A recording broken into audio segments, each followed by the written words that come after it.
कड़वी बहू। शारदा जी बहुत ही इज्जतदार और सरल स्वभाव की औरत थी। गांव में अपने मकान में वह अकेले ही रहती थी। उनके बेटे बहू शहर में बस चुके थे, लेकिन उनका उस गांव को छोड़ने का मन ही नहीं होता था, इसीलिए वह वहां अकेली रहती थी। पति की मृत्यु के बाद सबने उन्हें बहुत समझाया कि वह बेटे बहू के साथ शहर चलकर रहे, लेकिन उन्होंने किसी की एक न मानी।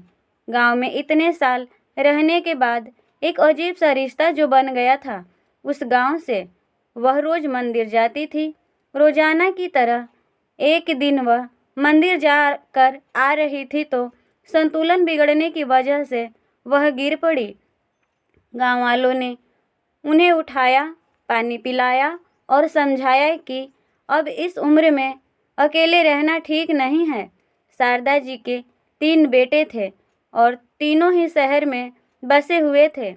उस रात शारदा जी पूरी रात करवटें बदलती रही और उन्हें भी अब गांव वालों की बात समझ आ गई थी। उन्होंने परिस्थिति को स्वीकारते हुए यह फैसला लिया कि वह शहर चली जाएगी और अपने बेटे बहू के साथ रहेगी। उन्होंने बच्चों को फ़ोन करने का मन बना ही लिया। शारदा जी की बड़ी बहू बहुत आज्ञाकारी थी, मझली बहू मस्त मौला और तीसरी बहू स्वभाव से बहुत कड़वी थी। शारदा जी धार्मिक प्रवृत्ति की थी और कभी कोई तीज त्योहार आता तो पहले से ही तीनों बहुओं को बता देती थी। बड़ी बहू और मझली बहू तो बहुत खुशी खुशी व्रत करती थी, लेकिन छोटी बहू कभी भी उनकी बात नहीं मानती थी और कहती थी कि आप मुझे फोर्स करके व्रत रखवाकर सारे त्योहारों का मज़ा किरकिरा कर देती हो।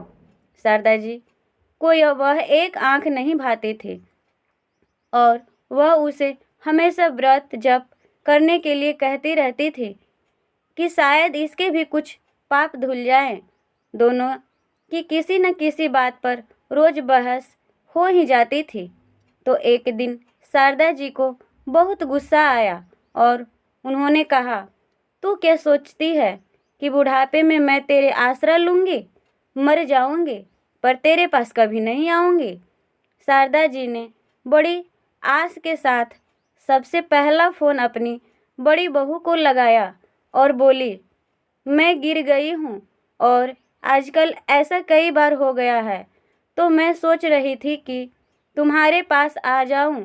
बड़ी बहू ने सुनते ही कहा, अभी नवरात्रे चल रहे हैं माँ जी, और मैं नवरात्रों में नंगे पांव रहती हूँ और किसी का छुआ भी नहीं खाती, तो अभी नहीं। फिर शारदा जी ने मझली बहू को फ़ोन किया, लेकिन उसने भी कोई बहाना बनाकर टाल दिया। जब बड़ी और मझली बहू ने ऐसा जवाब दे दिया तो फिर छोटी बहू से क्या उम्मीद लगानी? वो तो पहले से ही स्वभाव की कड़वी है। ऐसा सोच शारदा जी अपने आने वाले कठिन समय की कल्पना कर रही थी कि अचानक से फ़ोन की घंटी बजी। फ़ोन उठाते ही शारदा जी समझ गई कि कड़वी है। कड़वी ने फ़ोन उठाते ही बोलना शुरू कर दिया, गिर गए ना? आपने तो बताया नहीं, लेकिन मैंने भी जासूस छोड़े हुए हैं। आज आपके पोते को भेज रही हूँ लेने के लिए, आ जाना, ज़्यादा नखरे मत दिखाना। शारदा जी कड़वी की बातें सुनकर हैरान थी और बोली, क्या तुझे मेरी कही बातें याद नहीं?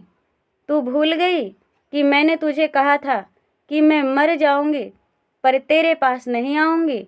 हाँ हाँ, सब याद है, भूली नहीं कभी आपके कहे हुए वो शब्द। लेकिन आप मुझे नहीं जानते।